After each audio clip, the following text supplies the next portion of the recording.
We're told that our 20s are the greatest years of our life, but really, those 10 years between our teens and our 30s are there primarily to help shape us into who we're supposed to be. In your 20s, you will lose friends, gain friends, fall in and out of love, and learn that traveling is the best thing you can do to learn that there is more to life than the town you grew up in. In this new series that I'm calling Before 30, I want to share what I've learned in these past 10 years before I enter this new era of my life. This is in no way meant to be rules for you to follow, but instead just a way for me to share some sisterly advice on why you shouldn't feel pressured to have everything figured out in your 20s. Life is short, and there's no reason why you shouldn't try to romanticize as much of it as possible so that you don't miss out on living a life you love rather than chasing the life you think you should have. Welcome back to episode 3 of the Before 30 series. And I am pretty proud of myself for keeping up with this series because I give up on a lot of things in life. So to not give up on this is pretty impressive. But I am very dedicated to just continue going with my channel because I genuinely love making videos. I don't know why. Maybe I just like talking to myself and I get embarrassed talking to other people. So it's a little bit easier, even though we're all kind of having our own little conversation, I guess.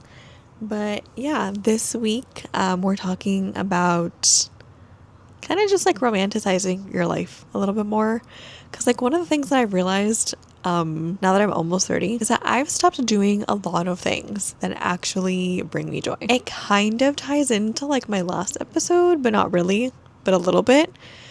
Because I feel like I got so tied up in what my relationship was that I just kind of lost a bit of myself because I was just always trying to accommodate them and their lifestyle and what they liked to do, that I stopped being social. I stopped going out, I stopped dancing, I stopped singing in the shower, I stopped coloring, I stopped going out. I just stopped doing a lot of things. And I realize right now that with my green sweater, I am kind of blending into my bed sheets. But I promise I'm not just a floating head. Maybe my hair will help. Maybe that's better. I don't know what to do with my hair. I think it's okay. Maybe I'll put it up again. But yeah, I definitely feel like I just lost myself. So this whole video is all about romanticizing your life again. Because I do feel like a lot of us just kind of lost our whimsy. And now, I don't know, maybe you're not on the side of TikTok yet, but I am. I think I've even found the side of Instagram too, where it's just more so doing things that just bring a little bit more joy to your life. Even if it's wearing colors again, because, everyone's wearing neutrals, myself included, but definitely wearing colors, buying a cute little mug, coloring, things that I used to love doing when I was younger, I no longer do anymore. And I'm trying to get back into it, but it's a process because I feel definitely just growing up, you go to college, you start working, you lose touch with friends, you start relationships, and then you give yourself to those relationships fully. You don't have enough money yet to go traveling, so you're stuck at home, you're depressed, you're looking at people's Instagrams or TikToks, and you're like, oh my god, these people are traveling all the time, and I'm literally stuck at home, I can't do anything. So you kind of lose yourself, you get a little bit depressed, at least I do. I don't know about you, but there's definitely a way to avoid that. And for me, it's just reminding myself of the things that I used to enjoy doing when I was younger. And I can't do all of it, but I can do a version of it. So fun fact, I was this close to being a professional ballroom dancer. I love ballroom dancing. Ballroom dancing is my passion. I love it so much, but it's a very expensive sport. At that point in my life, I think I was told it's the most expensive sport, period. Which I see that. It is. I definitely tried to go back into ballroom dancing when I was right out of college. So 2018, 2019. And my job didn't pay me that much. And I had to pay rent. And I was still paying my car and insurance and stuff like that.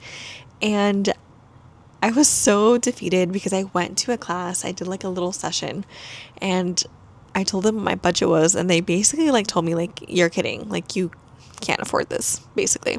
So I was a little bit crushed, and I didn't try to do it again.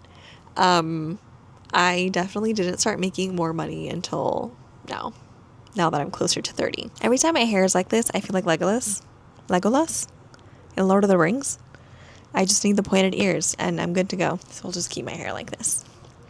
But yeah, now that I have a more stable income, even though everything in life has gone up, my rent is like 3 times more expensive than it was when I was 22.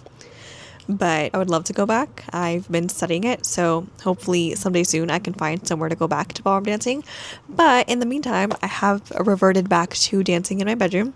So I do that before my workouts now, and it's so fun because it gets me pumped. Like even when I don't want to work out, I just like put on some music.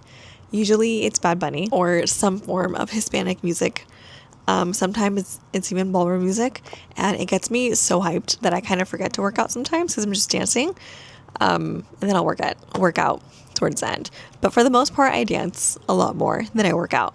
But it's just so fun for me, and I'm in such a good mood afterwards. So that's just one little thing that I do to keep the whimsy or the little child in me alive. But like even when I was younger, like I used to always just do my makeup in my room for literally no reason. And like I was never someone to get new makeup. Like that wasn't really a thing that like I prioritized. Like social media wasn't that big of a thing yet. Influencers weren't that big of a thing yet. So no one was influencing me to buy new makeup. But like whatever makeup I did have, whether it had glitter or was like a new lipstick that like I just got from like MAC, because we all know the obsession that everyone had with MAC at one point. I would just randomly like 11 o'clock at night, because at like 16 years old, I didn't have to go to sleep until like 2 a.m. But I would just do like a full face of makeup for literally no reason. And then I would curl my hair or straighten it depending on my mood. And then I would just take it all off and I'd go to sleep. But that was so fun for me. And put on like my headphones or I'd be watching TV, because at that point in time I had both on. I don't know why my brain just needed music and TV at the same time. But I would do all of that and then I'd just take it off. And then I'd go read, which I'm doing a lot more of as well. At one point, I stopped reading. Back in high school, I used to read a new book like every few weeks. And in the past 10 years, I honestly want to say that I've read 5 books in 10 years. Like that's insane to me, because I used to read so often. Like since middle school, I think I really got into reading in middle school, and ever since then, I would just read all the time. I even had like my own little library. Like my dad had built me a shelf that went wall to wall at the top, like above my bed, which is very dangerous. But I had it, and it was almost filled with books from end to end. And so I'm like slowly building up my library, and I'm already on my 2nd book this year, which is a big step up for me compared to when I would read one book every like 2 to 3 years.